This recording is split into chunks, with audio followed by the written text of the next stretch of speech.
Hello, everyone. It's Shane Kanto, your Wasteland reviewer, and welcome to the Wasteland, my weekly show where I take a deep dive into a particular film. And we're in the waning episodes of Wes Anderson as I get through these four short films that were released on Netflix back in 2023 before taking a couple weeks off and then doing the Phoenician scheme and moving on to Hayao Miyazaki. But joining me yet again for another one of these shorts is my buddy Foster. Foster, thank you so much for coming on.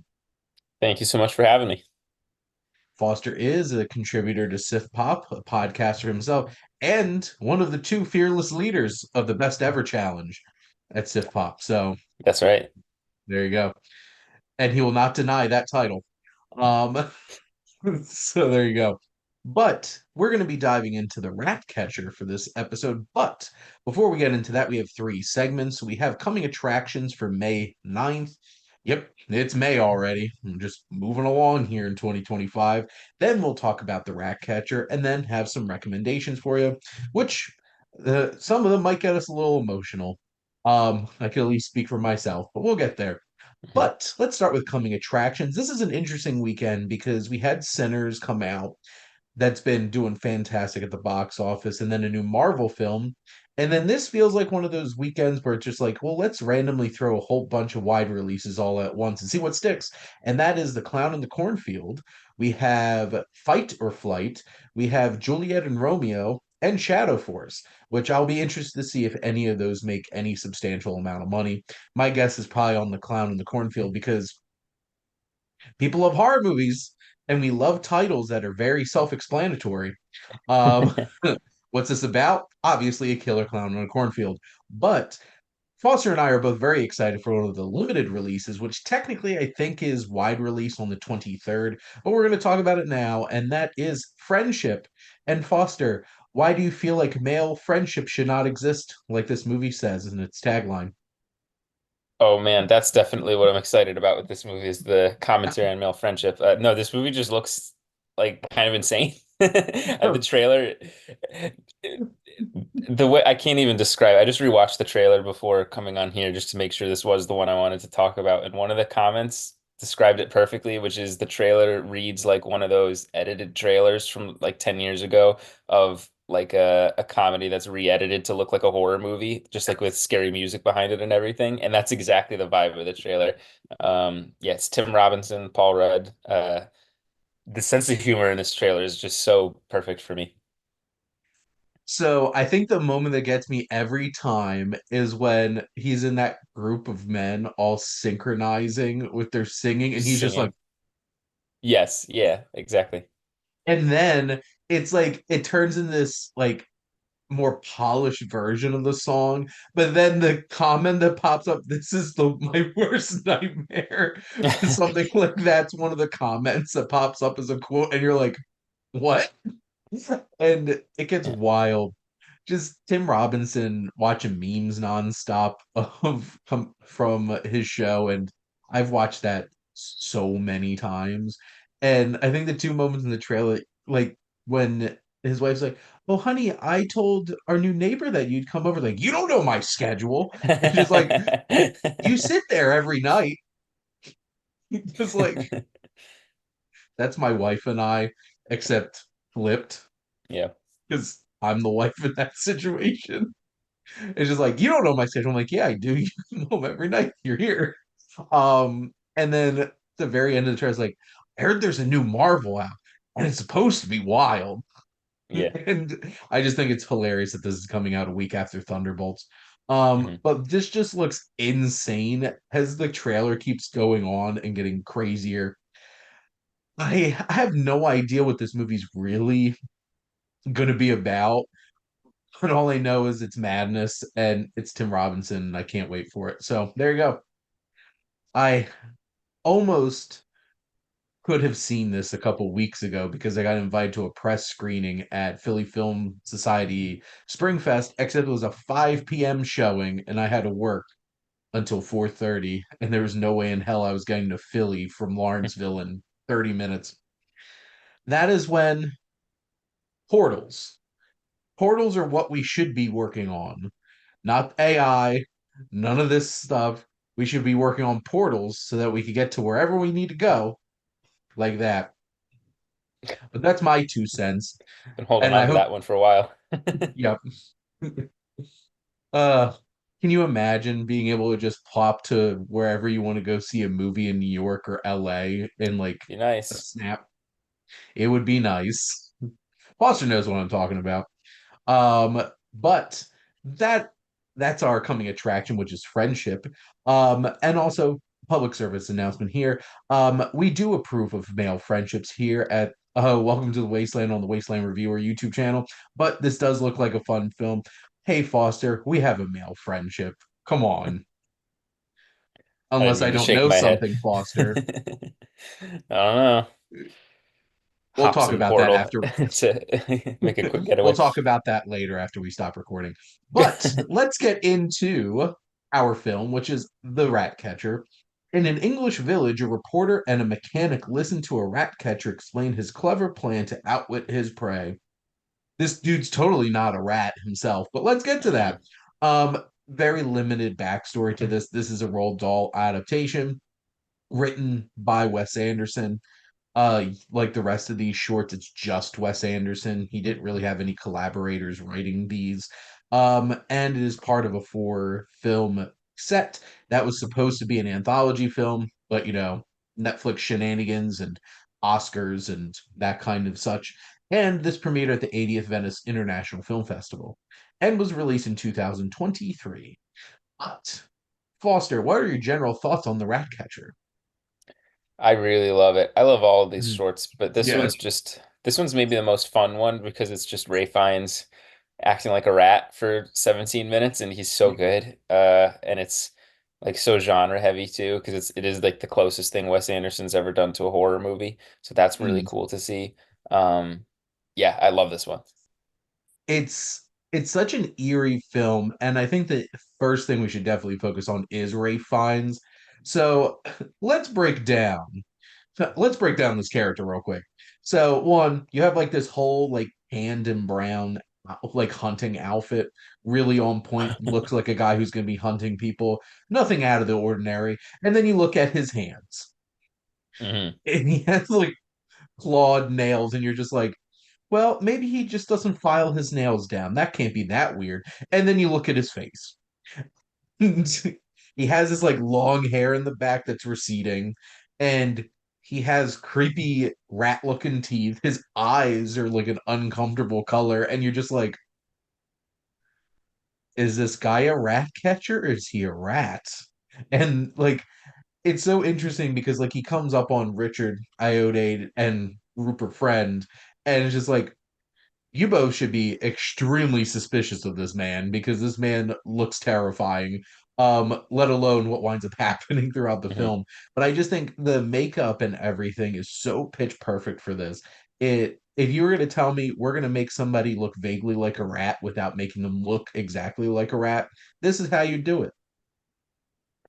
It's so good. It's like very scary and unsettling. It is really like Peter Pettigrew-esque though too. I was thinking about Yes. that, especially because he and Timothy Spall like have share a lot of scenes together. But that's the only other time I've seen something quite like this. But yeah, the hands especially. They do a close-up like because the first 5 minutes or so it's from afar, and then they do this close-up on his hands as he's miming opening the container. Um, yeah, everything about Ray Fiennes and the way he looks, the eyes especially, just like how big they are, like they look like too big. They look like he's been underground or something the past like Mhm. forever. Yeah. And it's just like even like his body language, like he has like he holds his hands in a certain way that doesn't look very like human. Um, it's interesting because the only like it's mimicking kind of Nosferatu a bit because Mm, Nosferatu is more rat than bat kind of vampire, and it has some of those like similar mannerisms and stuff like that. But no, one of the reasons why I absolutely love this film is because this is a horror short. This is mhm. creepy as hell, and Wes Anderson does a really good job. And we only have fleeting kinds of moments like the museum scene in Grand Budapest and the rat fight in the sewers and like Fantastic Mr. Fox that are like vaguely horror-esque. And I love when they pull out all the light and it's just like a flashlight from Hmm. underneath, and the two of them are like, and you get these like really creepy, really well blocked, eerie shots. I'm just like, I'm perturbed. This is uncomfortable. And it's like really works in such an impressive and engrossing way. It's like Wes Anderson should really dabble more into these like creepy kind of elements that he can do. On it, or just any genre that's Mhm. like like even in Asteroid City when you have the alien coming down, like it's Yeah. such a cool creative scene. Like I feel like when when you can let him do stuff that's not literal, that Mm. is I think he really is so good at it and doesn't do it enough.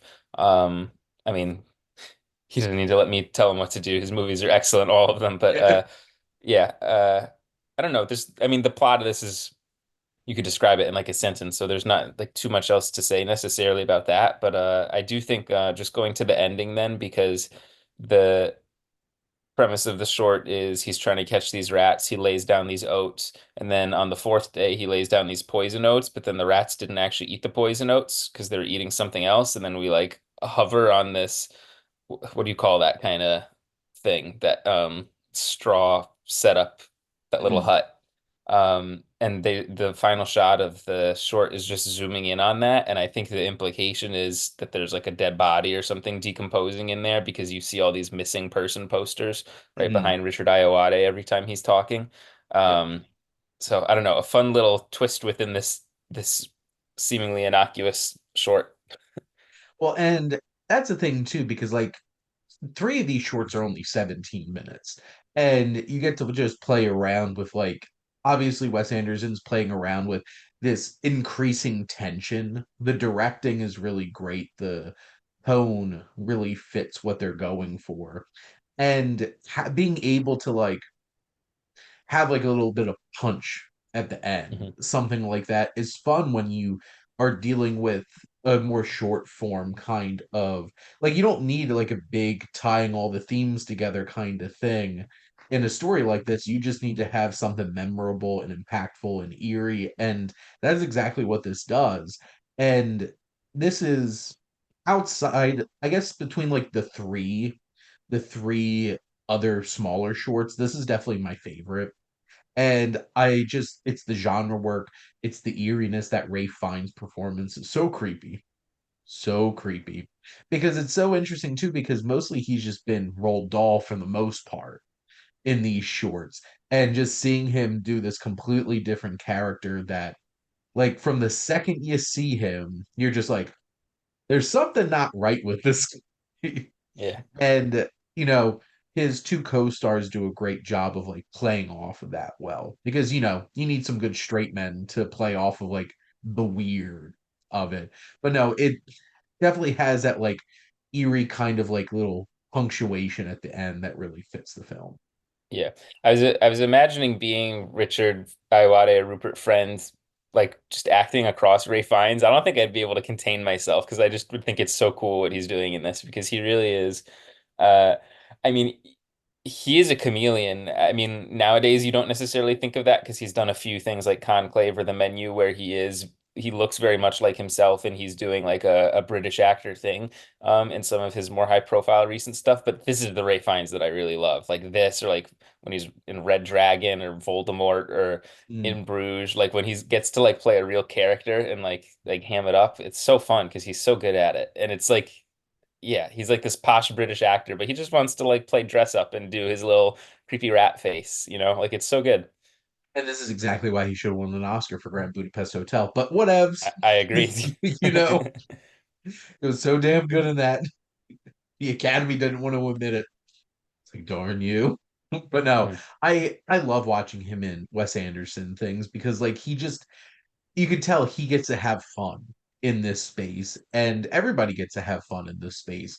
And it just seems like it's a really cool experience. So if I ever become an actor, I'm like Wes Anderson, I'll take whatever role you give me.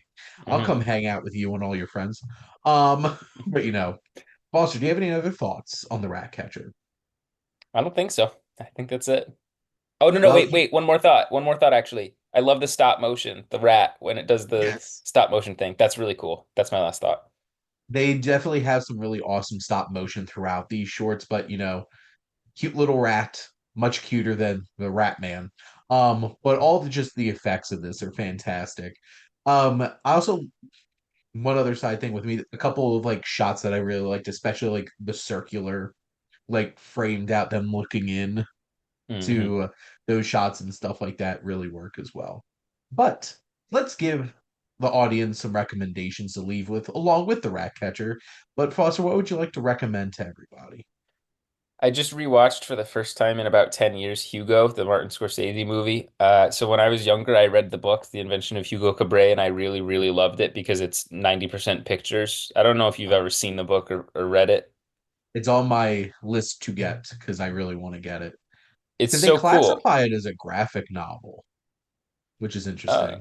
I guess. I mean, it kind of functions similarly, but it really is just like the author really just telling the story through sketches, which is it's so cool. Like there's not really anything quite like it.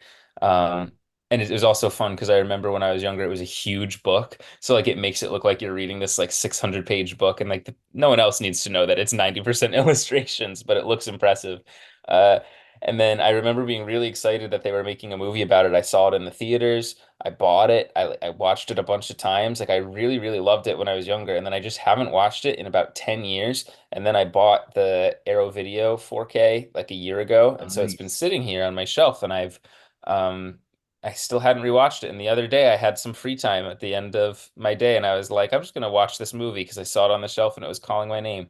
It's a really amazing movie. I think Asa Butterfield is giving a really good child performance too. I forgot how good he was in this. I really love pretty much the whole cast. The Sacha Baron Cohen stuff actually really, really works for me because it's not really a dramatic role because it's like a comedic performance, but compared to like Borat and Bruno, it's Yeah. like he's acting in this, in a different, I mean, he's acting as Borat and Bruno, but it's a different skill that he's tapping Yeah. into. Um, and like he's so charming and funny and awkward and annoying and like I don't know, just really fun, quirky cast of characters. And of course, you got Ben Kingsley, who's also we were talking about in these Wes Anderson shorts. Um, as George Méliès, Yep. who what's so good about this movie is it is like on the surface, it's sort of a kid's movie about this little boy who turns the clock in Paris and da, da, da, da, da. But it really ends up being this sneaky film preservationist like plea to everyone who's Yeah. watching from Martin Scorsese. And I don't think I that didn't really register for me when I was younger, but it definitely did this time. And I was like, that's so cool. Like I think it's so awesome that he's doing that. Michael Stuhlbarg too as the vessel for Yes. that, which is fun. I had no memory that he was in this. Beautiful looking movie. Great Howard Shore score. Yep. Um, really liked it. I know you've did an episode on it. Yes.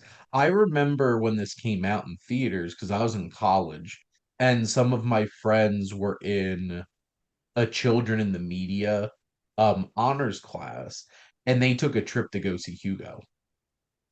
And I took that same class a year later. So like Hugo wasn't in theaters and we didn't go to the movies. Yeah. But I wound up watching Hugo and just being blown away by it. And that whole entire sequence of learning about Georges Méliès and his experiences and how he brought this to life. And like, you have Damien Chazelle's like ending to Babylon, where you have like this montage of like cinema like that sequence in Hugo with all of George Méliès films and stuff like that just like hits. It's so beautiful and Martin Scorsese did something very different with this, and I know a big part of it was like the selling of 3D and stuff like that, which is why there's so many special effects in this film. But like, it's such a beautiful film. The cast is incredible from top to bottom. So many great character actor performances, even like Christopher Lee, who's has the bookshop and stuff like that. Just Ben Kingsley is so fantastic. Yeah, Sacha Baron Cohen has a lot more depth than you might expect out of this character by the end. And it's a beautiful film. Absolutely love it. It just hits in a very special Yep. place watching this. I realized too that it's like I think it's an important movie for kids, for a certain subset of kids, like the kind of kid that I was, because it is definitely a kids movie when you watch it. Like it's not aimed at adults, but um obviously it can appeal to adults, but I think it offers like a really cool alternative to what most kids' movies are like. So like for Yeah. me as someone who was getting into movies, I couldn't have explained to you why I felt this way, but even when I was younger, I could tell this was like a different kind of movie than I was used to watching. It felt like it felt a little bit more serious and like a little bit more artsy somehow, but I wouldn't have been able to put words to it. Now, of course, I know it's Martin Scorsese, so of course it is. Yeah. But yeah, I really, really loved it when I was a kid, and I was really drawn to it, and now it sort of makes sense why. And I think having movies like that that are a little bit more elevated and honestly a little bit slower paced with stories that are not quite as fantastical. Like this is a pretty like there's just a kid who lives in the train station, and then he starts to watch movies with Chloe Grace Moretz. Like there's not really like a plot that you would think of as being particularly exciting for kids, but yet I loved it. And so I think, Mhm. I don't know, just making movies like this for kids, I think is pretty cool. Well, because like it doesn't have kid pacing. It's not like Hmm. rushing through everything. It feels like a filmmaker who's just making a film that is a little bit more accessible to everybody in the family instead of, Goodfellas, which kids shouldn't be watching because it drops the F word every 5 words. But Yeah. it's so interesting because like this seems like such a not Scorsese film, and then you watch it, and then you're just like, oh, this is about film. This is a love letter to film. So it is. Like if anybody's gonna make something like that, it would be him or Spielberg. Like honestly, it feels like one of those two would have made something like this. So my recommendations here. So one that I wanted to make, so I connected with this actor, Timothy J. Cox, who's been sending me a lot of like his short films and stuff like that. And one of them that I watched that I thought was really, really eerie and really cool. It's just about like 6 minutes. It's called Creatures of Habit. And it's about this man doing an investigation. He's in this bar, and this stranger comes in, like black fedora, black suit, black gloves, and you only really see him from like here down of his face. And it's just like this really eerie, unnerving kind of sequence that has like a nice, like I was talking about with Rat Catcher, has a nice little punctuation at the end that really ties it together.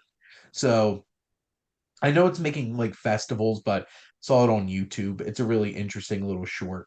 Along with, he's sent me a lot of fun ones. I've been doing a lot of reviews for them lately, so go check them out. One film that I'm watching for my Wasteland watch list podcast I hadn't watched before was Enemy of the State. This seems like a movie that I would have watched in the late 90s because I watch like Air Force One and all those other kinds of films like this. But this is a very interesting like paranoia thriller about surveillance, and it has Will Smith in it. It's directed by Tony Scott. It feels so Tony Scott and Gene Hackman, who basically this kind of feels like a spiritual successor to the conversation, and I'm pretty sure they even use a picture of him from the conversation as a younger version of this character. But this film has John Voight, it has Barry Pepper, it has Seth Green, Jack Black, uh Jake Busey, Scott Kahn. It has so many familiar faces, like Jason Lee. I'm like, what's Jason Lee doing in this movie? And then his few lines that he has, I'm like, oh, sounds exactly like a Jason Lee character. Regina King, and there's just so many. Like Tom Sizemore plays like a mafioso of the Italian mob, which Tom Sizemore definitely brings the energy. And I'm like, oh, this is really late 90s. Tom Sizemore's in it. But it's a thrilling kind of film. It's very pulpy, kind of intense film. And it also is very interesting to watch, seeing as this is pre-Patriot Act. Which it's like, oh, well, this was very topical in like 1998 before, 9/11 happened and then changed life forever after that. But Enemy of the State, very intense, well made, paranoia thriller. And lastly, one of the films that I rewatched because Mike Hilty decided to do this to me for our Wasteland retrospective was he wanted to rewatch Schindler's List. So then I rewatched Schindler's List, and now we're gonna have an episode that focuses on two Holocaust films. But I watched this because I have this on DVD. And I watched the first disc one night, and then I woke up the next morning and watched the second disc and had a good cry before I went to work. Because like that scene with Liam Neeson at the very end where he's talking about how many more Jewish people he could have saved, it got me really bad that morning, and I'm sitting there tearing up, and my cat's sitting on my lap like purring at me, and I'm like, I'm not crying. Um, Incredible performance from Liam Neeson, and Ray Fiennes as Amon Goth is evil, evil.